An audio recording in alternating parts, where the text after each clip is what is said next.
El Centro Médico St. Jude, en el centro de Chicago, era el tipo de sala de emergencias que trituraba a la gente. Los viernes por la noche, el aire llevaba esa mezcla permanente de cloro, café rancio y sangre, mientras los pasillos retumbaban con alarmas de trauma, médicos gritando y pacientes aferrándose al peor momento de sus vidas. Enfermeras veteranas se apagaban allí. Residentes jóvenes se quebraban allí. Pero para Fiona Hastings, todo aquello resultaba casi tranquilo.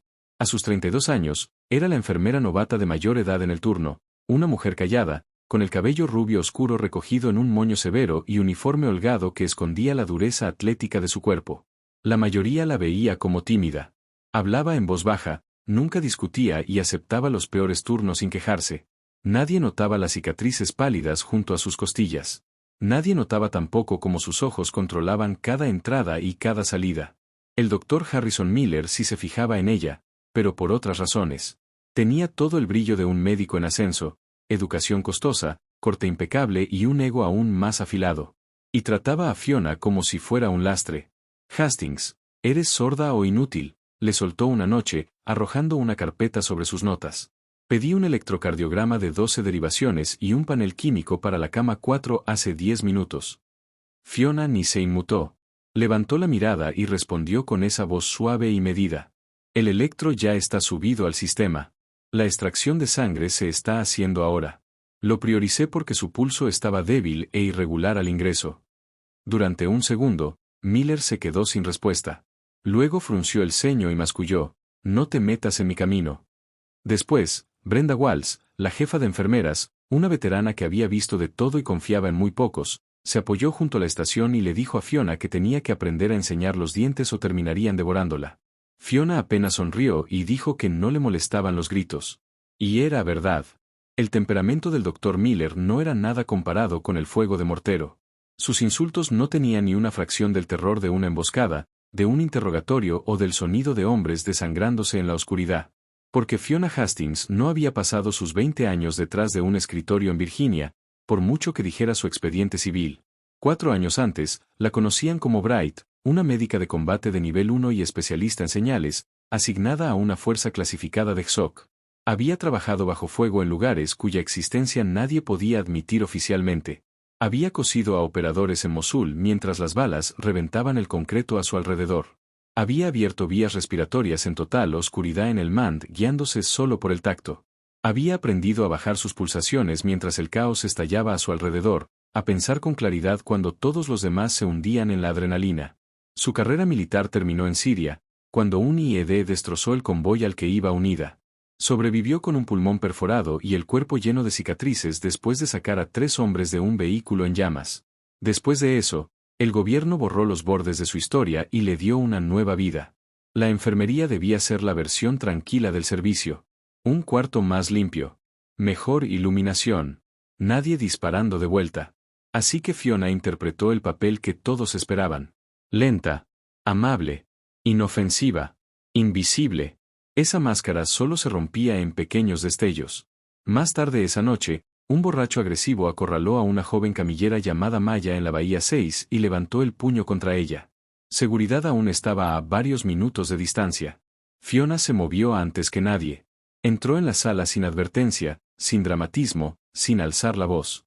El hombre se giró hacia ella, y en un solo movimiento fluido, Fiona aplicó presión precisa cerca de la clavícula, golpeando un punto nervioso con exactitud quirúrgica.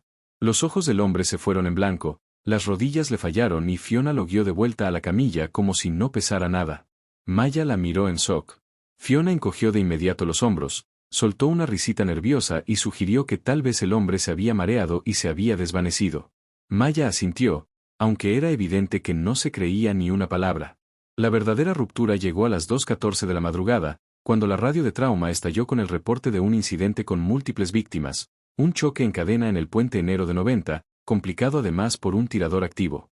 Múltiples pacientes críticos en camino. ETA. 3 minutos. La sala de emergencia se congeló medio segundo y luego explotó en movimiento. Las alarmas parpadearon en rojo. Brenda empezó a despejar bahías. El personal corrió por carros, monitores, bolsas de sangre y kits de vía aérea. El doctor Miller ladraba órdenes, pero Fiona sintió como algo más frío y más firme descendía sobre ella. El ruido dejó de abrumarla y empezó a afilarse. El pánico se desprendió. En su mente, el hospital desapareció y fue reemplazado por corredores de Tree en guerra y zonas de evacuación cubiertas de polvo. Entonces las puertas de la ambulancia se abrieron de golpe. El primer paciente crítico era un hombre de unos 30 años con múltiples heridas de bala en pecho y abdomen. Se estaba desplomando rápido, labios azulados, venas del cuello distendidas, respiración apagándose por segundos. Miller reconoció un neumotórax a tensión, pero se quedó atrapado entre saber qué hacer y ser capaz de hacerlo. Le temblaban las manos. Pidió una bandeja para tubo torácico, pero Fiona vio lo que él no veía, o más bien lo que el pánico no le permitía actuar. El paciente no tenía tiempo para una preparación completa. Tenía segundos. Cuando Fiona habló, su voz cambió. Perdió toda suavidad y salió fría, firme, mandona. Necesita descompresión ya. Miller le gritó que trajera la bandeja. Fiona dio un paso al frente, lo apartó, metió la mano en el bolsillo profundo de su uniforme holgado y sacó una aguja de 14 gauge que ninguna enfermera civil tendría motivo para llevar encima. Encontró el punto anatómico al tacto y la clavó en el pecho del hombre en un movimiento limpio. Un silbido de aire atrapado escapó de inmediato. El paciente arrastró una bocanada de aire y el monitor se estabilizó casi al instante. Nadie se movió. Brenda la miró. Tyler la miró. Miller parecía haber olvidado dónde estaba. Fiona no desperdició un segundo en su asombro. Descubrió la pierna del paciente, localizó una hemorragia arterial catastrófica y sacó de otro bolsillo un torniquete militar CAT negro. En segundos controló la hemorragia, marcó la hora y siguió dando órdenes con la naturalidad de alguien que había hecho eso toda su vida. La vía aérea aguanta. El sangrado está controlado. Necesita cirugía ya. Miller solo pudo preguntarle, débilmente, qué acababa de hacer. Fiona lo miró con una calma helada y respondió, le salvé la vida, doctor, ¿quiere hacer su trabajo ahora o lo llevo yo misma arriba? Antes de que pudiera contestar, las puertas de urgencias explotaron hacia adentro. 5 hombres entraron con ropa civil de montaña que no lograba ocultar lo militares que eran en realidad. Sus ojos barrían las esquinas por instinto. La distancia entre ellos, la postura, la forma de moverse, lo decía todo. Operadores de nivel 1. El guardia de seguridad intentó detenerlos y fue ignorado como si fuera parte del mobiliario. El líder, un hombre ancho de hombros, con una cicatriz atravesándole la ceja y la quietud dura de quien ha vivido demasiados años en zonas de muerte, caminó directo hacia Fiona. En el instante en que sus miradas se cruzaron, toda la sala cambió otra vez. Fiona susurró, «Capitán Rawlins». El hombre sonrió apenas. Luego, en medio de una sala de trauma civil manchada de sangre, él y los demás le dedicaron un saludo militar impecable. El personal quedó inmóvil mientras la verdad caía en piezas demasiado grandes para asimilarse de golpe. Rawlins la llamó por un nombre que no había oído en años, Bright. Los hombros de Fiona se enderezaron y todo su cuerpo cambió de postura, como si hubiera llevado encima la piel de otra persona durante toda la noche y por fin se la hubiera arrancado. Cuando les dijo que bajaran las manos porque estaban comprometiendo su tapadera, no sonó a broma. Sonó a orden. El doctor Miller intentó recuperar el control, exigió explicaciones y amenazó con llamar a seguridad y a la policía. Uno de los operadores le informó, sin una pizca de emoción, que seguridad estaba inconsciente en un armario de limpieza y que la policía local estaba ocupada con bomba señuelo en el puente. Entonces Rawlins lo soltó todo. El hombre al que Fiona acababa de salvar era Arthur Pendleton, un exingeniero de DARPA que iba a testificar sobre un fraude multimillonario en contratos de defensa vinculado a una facción militar privada descontrolada. El accidente había sido un atentado. Los tiradores venían a terminar el trabajo. Miller soltó una risa quebrada, la risa de un hombre cuya realidad empezaba a desmoronarse. Fiona cruzó la sala, lo agarró por la bata y lo estampó contra el cristal del box con tanta fuerza que el marco vibró. Su voz cayó a un susurro letal. En menos de un minuto, le explicó que hombres entrenados iban a atravesar esas puertas para ejecutar a un testigo y masacrar a cualquiera que se interpusiera. Él ya no era el médico al mando. Ella sí. Cualquier argumento que aún le quedara murió en su garganta. Fiona se giró hacia Brenda y comenzó a dar órdenes con la velocidad de alguien que ya había vivido aquello en escenarios mucho peores. Activar protocolo de tirador activo. Sellar ascensores. Cerrar puertas cortafuego. Mover a los civiles a radiología, porque las paredes plomadas detendrían los disparos. Brenda no dudó. Echó a correr. Rawlins le pasó a Fiona un chaleco y una Glock. Ella se puso a ambos sin pensarlo.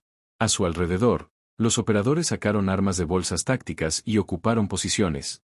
No tenían comunicaciones externas, ni cámaras en vivo, ni refuerzos aún. Solo un testigo en una camilla, personal civil aterrorizado y un hospital a punto de convertirse en una caja de muerte. Fiona estudió la distribución del lugar y predijo exactamente por dónde entrarían los atacantes, lobby principal o escalera sur, probablemente después de cortar la electricidad. Justo entonces, las luces murieron. Urgencias quedó sumida en una oscuridad rota apenas por las señales de emergencia y las pantallas de batería. Los operadores bajaron la visión nocturna. Fiona no tenía una, pero no la necesitaba. Conocía cada rincón de esa planta de memoria. La brecha llegó por la escalera sur. Las cargas volaron las puertas cortafuego y el humo se desparramó por el pasillo. 6 hombres armados, vestidos de negro, avanzaron en formación disciplinada, rifles en alto y láseres infrarrojos cortando la neblina. No eran matones. Eran profesionales. Fiona esperó en las sombras junto a la estación de enfermería hasta que el primero pasó lo bastante cerca. Entonces levantó un cilindro de oxígeno de acero y lo descargó como un ariete, aplastando su visión nocturna y su cráneo en un golpe brutal. El hombre cayó antes de que los demás entendieran qué había pasado. El tiroteo estalló al instante. Uno de los operadores abatió a otro atacante desde arriba con ráfagas controladas. El pasillo se convirtió en una caja de resonancia de disparos, vidrio reventado, yeso ardiendo y metal chillando. Fiona se lanzó detrás de una cobertura mientras las balas despedazaban el mostrador. Entonces improvisó como improvisan siempre los médicos de combate cuando no existen opciones perfectas. Agarró un desfibrilador, lo preparó y lo lanzó hacia un charco creciente de suero y agua que se extendía desde una tubería rota. A su señal, Brick abrió aún más la fuga de una patada. 2 de los contratistas avanzaron chapoteando dentro del agua conductora justo cuando la descarga salió disparada. La corriente los golpeó de lleno, bloqueándoles el cuerpo y derribándolos en una convulsión violenta de extremidades y armas. Fiona se incorporó detrás del pilar y disparó su Glock. Un tiro falló. 2 encontraron carne. Otro atacante cayó. El último rompió la formación y corrió hacia el box de trauma para rematar a Pendleton él mismo. Dentro de la sala, el Dr. Miller estaba agazapado bajo un lavabo, demasiado aterrorizado para huir y demasiado atrapado para esconderse. El contratista levantó el rifle hacia él, viéndolo solo como un obstáculo. Miller cerró los ojos con fuerza. Entonces sonó un solo disparo. Cuando volvió a abrirlos, el hombre seguía de pie apenas un segundo, con un agujero perfecto en la garganta, antes de desplomarse muerto a sus pies. Fiona estaba en la puerta, con la pistola aún levantada, humo saliendo del cañón y el rostro tan inexpresivo como una piedra. Pasó por encima del cadáver, revisó el monitor de Pendleton y reportó con total calma que su frecuencia cardíaca estaba estable. En ese momento arrancaron los generadores de emergencia, inundando urgencias con una luz blanca y dura que dejó al descubierto en que se había convertido el lugar, un campo de batalla con fluorescentes. Las paredes estaban agujereadas por las balas. El agua corría por el suelo. Los cristales rotos brillaban por todas partes. 5 mercenarios yacían muertos o incapacitados. Los operadores barrieron el área una última vez y declararon el lugar despejado. Fiona le devolvió la Glock a Rallins y sintió como la adrenalina la abandonaba de golpe, dejándola vacía y cansada. Rallins la miró como si el tiempo no hubiera pasado y le dijo que no había perdido el toque. Fiona respondió que ella no se había alejado de esa vida caminando, sino arrastrándose. Eso era exactamente lo que había intentado dejar atrás. Entonces Rallins sacó del bolsillo una pequeña caja de terciopelo y la puso en sus manos ensangrentadas. Dentro estaba la Navy Cross que había ganado en Siria y que nunca pudo recibir en público. Le dijo que el Pentágono no podía entregársela a la luz del día, pero lo suyo sí. Afuera ya se acercaban las sirenas. Policía, SWAT, agentes federales, demasiado tarde para la pelea y justo a tiempo para el papeleo. Rallins y sus hombres tenían que desaparecer antes de que llegaran. Le dedicaron un último saludo y se esfumaron por el muelle de carga con la misma rapidez silenciosa con la que habían aparecido. Cuando por fin la sala se hundió en ese silencio feo que siempre sigue a la violencia, el Dr. Harrison Miller salió arrastrándose de debajo del lavabo, empapado, temblando y completamente despojado de arrogancia. Miró al contratista muerto y luego a Fiona, y por primera vez entendió con absoluta claridad a quien había estado humillando durante 6 meses. Intentó hablar, pero las palabras no le salieron. Fiona se limpió la sangre de las manos con una toalla limpia, deslizó la medalla en el bolsillo del uniforme, recogió una carpeta nueva y dejó que su postura volviera a suavizarse. Su voz regresó al susurro de siempre. Doctor Miller, la policía va a necesitar declaraciones. Y la cama 4 sigue necesitando que revisen ese panel químico. Iré a ver a la flebotomista. Luego salió del box destruido, dejándolo mirarla en silencio. Después de aquella noche, el centro médico St. Jude nunca volvió a mirar a Fiona Hastings de la misma manera. La novata callada seguía siendo callada. Pero nadie volvió a confundirla con alguien débil.